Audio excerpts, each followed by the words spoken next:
Hello friends, नमस्कार। स्वागत है फिर से एक नए वीडियो में। आप सभी को मेरी ओर से जय भोलेनाथ। दोस्तों, आज के इस वीडियो में मैं आपको बताने वाला हूं कि अगर आप लोग 12 ज्योतिर्लिंग की यात्रा पर जाने वाले हैं तो आपके दिमाग में सबसे पहले एक ही क्वेश्चन आता है कि हमें यात्रा कहां से शुरू करना चाहिए। दोस्तों, जब से मैंने 12 ज्योतिर्लिंग की यात्रा के लिए जो रेल का रूट तैयार किया है, रेल यात्रा का, तब से बहुत सारे कमेंट आ रहे हैं आप लोगों के। और उसमें से मैक्सिमम कमेंट ये भी है कि हमें यात्रा कहाँ से शुरू करना चाहिए। और कुछ क्वेश्चन ऐसे भी हैं कि आप लोग पूछ रहे हैं कि क्या एक बार में ही 12 ज्योतिर्लिंग यात्रा करना उचित रहता है या फिर हम बाद में भी कर सकते हैं, कुछ जो बच जाए वो।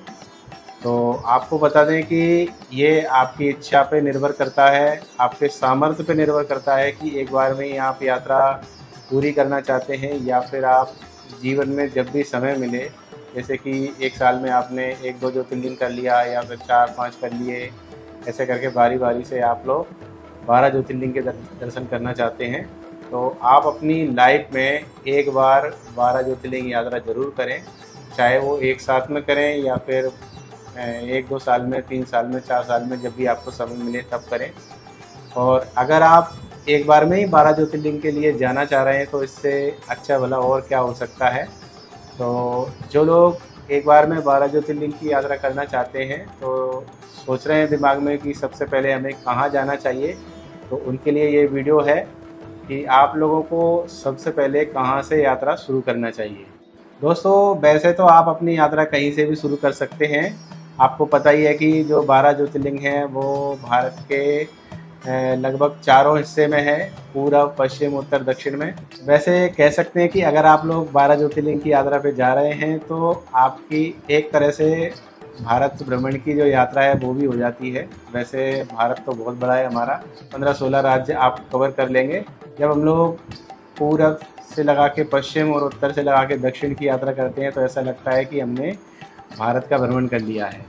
तो अब आपको बताते हैं कि आपको यात्रा कहाँ से शुरू करना चाहिए। वैसे तो दोस्तों, अगर आप लोग उत्तर में कहीं रहते हैं तो आपको केदारनाथ से शुरू करना चाहिए। और अगर आप पश्चिम में रहते हैं तो आप सोमनाथ ज्योतिर्लिंग, नागेश्वर ज्योतिर्लिंग से कर सकते हैं अपनी यात्रा को।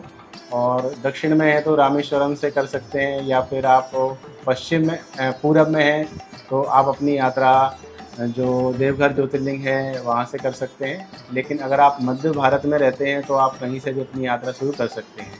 दोस्तों, एक बहुत ही महत्वपूर्ण बात आप लोगों के साथ में शेयर करना चाहूँगा।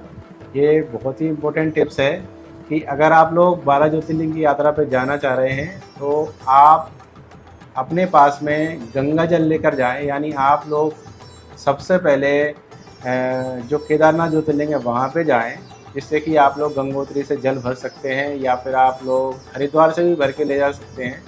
और उस जल को आप दक्षिण में जो रामेश्वरम ज्योतिर्लिंग है वहाँ पर चढ़ा सकते हैं। क्योंकि बहुत सारे लोगों का एक सपना होता है कि हम लोग गंगोत्री से जल लेकर जाएं और दक्षिण में जो रामेश्वरम है वहाँ पे जाके चढ़ाएं।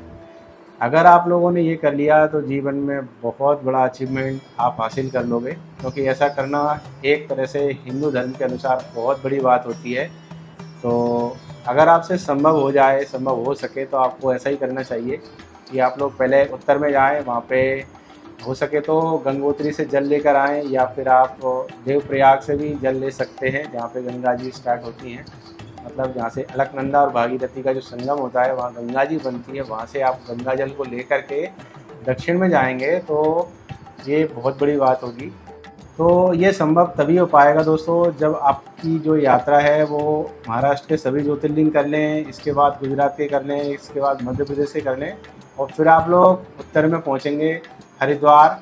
और वहाँ से आप लोग जब जो केदारनाथ ज्योतिर्लिंग है वहाँ पे दर्शन करने जाएंगे तो आप लोग देवप्रयाग से जल भर के ले जा सकते हैं, या फिर आप संभव हो जाए आपसे तो गंगोत्री जाएं, वहाँ से जल भर के लेकर आएँ। ऐसे होते हुए जैसे ही आप दक्षिण में जाएंगे तो रामेश्वरम पे अगर आपका वो जल चढ़ गया तो जीवन में सबसे बड़ा काम आप लोग कर लेंगे। क्योंकि मैंने पढ़ा है और हमारे जो धर्म ग्रंथ है उनमें भी लिखा हुआ है कि अगर आप लोग गंगोत्री का जल ले जा करके रामेश्वरम पे चढ़ाते हैं तो आप लोग जीवन का सबसे बड़ा लक्ष्य प्राप्त कर सकते हैं। हम लोगों ने भी 12 ज्योतिर्लिंग के दर्शन किया था, लेकिन हमें ये पहले पता नहीं था। अगर पहले से हम लोगों को ये मालूम होता कि इस तरह से कुछ होता है, हम लोगों ने जब यात्रा शुरू की थी तो जानकारी भी नहीं थी हमें। तो बाद में जाके पता चला कि हम लोगों को हमारी जो यात्रा थी वो उत्तर से शुरू करना चाहिए थी, या फिर जो पश्चिम है वहाँ से शुरू करना चाहिए थी। पश्चिम से होते हुए हम उत्तर जाते, उत्तर से फिर पूरब जाते, पूरब से हम लोग फिर दक्षिण में जाते। लेकिन दुर्भाग्यवश ऐसा नहीं हो पाया। लेकिन हम लोग चाहेंगे कि भविष्य में हमारी जब भी दोबारा से 12 ज्योतिर्लिंग की यात्रा का चांस बने, भोलेनाथ जी कृपा अगर करें, तो हम लोग सबसे पहले यही करेंगे। या फिर जब भी कभी समय मिलेगा गंगोत्री जाने का, तो वहाँ से पहले जल भर के ले आएंगे। और चाहे तो हम सबसे पहले दक्षिण में ही पहुँच जाएँ, फिर कोई दिक्कत नहीं है। तो एक ये छोटी सी टिप्स थी। अगर आप लोगों को जानकारी अच्छी लगे हो तो वीडियो को लाइक कर सकते हैं, चैनल पर नए हो तो सब्सक्राइब कर सकते हैं। 12 ज्योतिर्लिंग की यात्रा के संबंध में कुछ भी आप पूछना चाहते हैं तो कमेंट करें, मैं उसका जवाब ज़रूर दूंगा। और मैं मिलता हूँ आपसे अगली वीडियो में, तब तक के लिए जय भोलेनाथ।